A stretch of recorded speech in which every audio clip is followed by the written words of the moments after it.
আসসালামু আলাইকুম। আবৃত্তি করছি জীবনের হিসাব। লিখেছেন সুকুমার রায়। বিদ্যে বোঝায় বাবু মশাই চড়ি শখের বটে, মাঝি রে কম বলতে পারিস সূর্যি কেন ওঠে, চাঁদটা কেন বাড়ি কমে, জোয়ার কেন আসে। বৃদ্ধ মাঝি অবাক হয়ে ফেল ফেলিয়ে হাসে।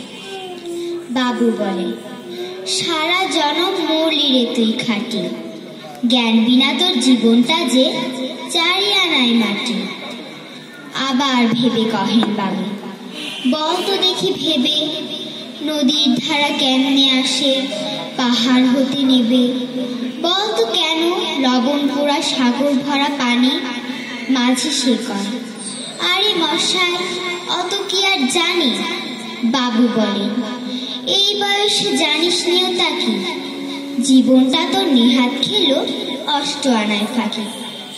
খানিক বাদে কহেন বাবু, বল তো ওরে বুড়ো, কেন এমন নীল দেখা যায় আকাশের ওই চূড়ো।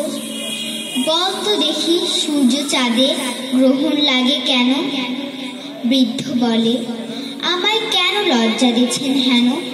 বাবু বলে, বলবো কি আর, বলবো তোরে কি তা, দেখছি এখন জীবনটা তোর 12 আনায় বৃথা। খানিক বাদে ঝড় উঠেছে, ঢেউ উঠেছে ফুলে। বাবু দেখেন নৌকাখানি ডুবলো বুঝি দুলে। মাঝি রে কম, এ কি আপদ, ওরে ও ভাই মাঝি, ডুবলো নাকি নৌকা এবার, মরবো নাকি আজি। মাঝি শুধায়, সাঁতার জানো, মাথা নাড়েন বাবু।